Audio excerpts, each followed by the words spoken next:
wajalilaayi maskani tuubaabaat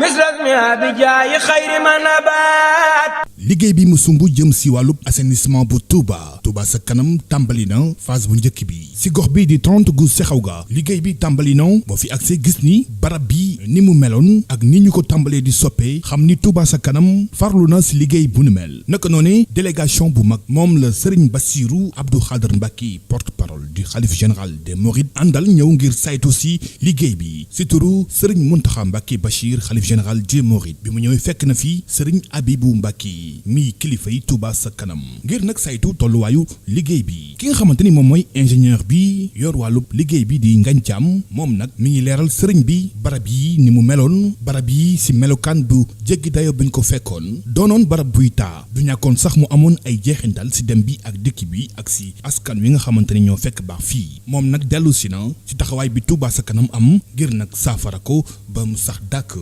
fi ñu toll fii latérite bi yam ni li tax ñu yamagul fii li ci topp dafa mel ni bi ñu dëkkandoo yi waxee dafa am guy gu mag gu fa nekkoon loolu nag dafay tax bu amee ban dafay mel ni loo xamante ni faaw ñu dindi ko fi mu toll suba dañ fi indi engin bi nga moo fi nekk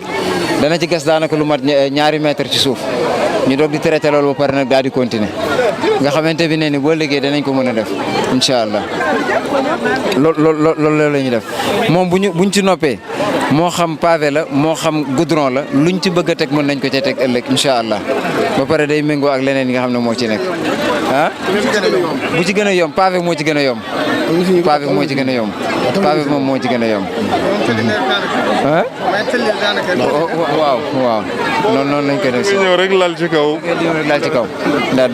di ciy dem incha allah. bi nu bàyyeekoo si barab bi demaat nanu fi nga xamante ni mooy Kër Ñang fii tamit naka noone nekkoon na barab bu am ay jafe-jafe ndox mi lëmbee woon na fii ñàkkul woon tamit mu am ay jeexintal si dundub askan wi Touba sa kanam jóg taxaw tem ngir indi si caafara fii nag Serigne Bassirou Abdou Khadre Mbacké mi fi teewaloon Serigne Mountakha Mbacké Bachir yëkkati na ay kàddu gis ni kat taxawaayu Touba sa kanam li ko lal mooy jëf ju bari ak wax ju tuuti rafetlu loolu nag lii mu jot a gis si liggéey bi gis ni kat lii de kawe na njortam te nag bu demee dina ko àggale si Serigne Mountakha Mbacké Bachir mi ko yabal. sëñ bi daa wax jëf du ànd ki wax lii moom jëf la lu ne fàng wala chaman chamiha kal mushahidi lii moom jàkkaarloo la moo tax waaw waaye lii doom dal na ma xel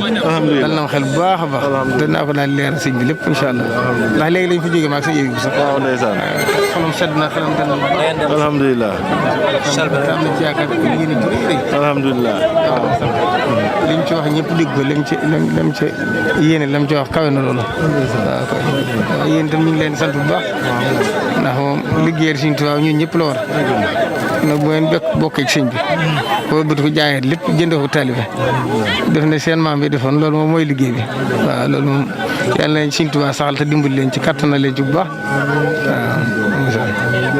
waaw dal na suñu xel waaw dal na suñu xel. Touba sa kanam fas yéene wéy liggéey bi si pàcc bu njëkk bi daanaka lu tolloog 20 poñ si biir Touba ñu nemmeeku ni am na ay jafe-jafe mu fas yéene ko sëkk wala sax mu def fa ay tali fexe nag ba fenn dootul taa lu nu mel nag taxoon na mu yëkkati woon lii di jaayante loolee nag ñu koy wéyal saa su nekk ba mën a matal mbëbët yi ngir gox bu sell bi di Touba dootul amati benn jafe-jafe si wàllub assainissement. wajalilaayi maskani tuubaabaat misrasmi abijaayi xayri manabaat